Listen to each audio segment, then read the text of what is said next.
barangay, may nakatirang magnanay na nagngangalang Nena at Dina.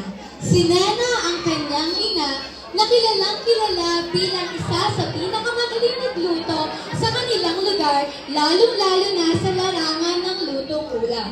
Si Dina naman ang kanyang anak na salungat sa kanyang ina. Bagkos si Dina ay hindi kumakain ng gulay.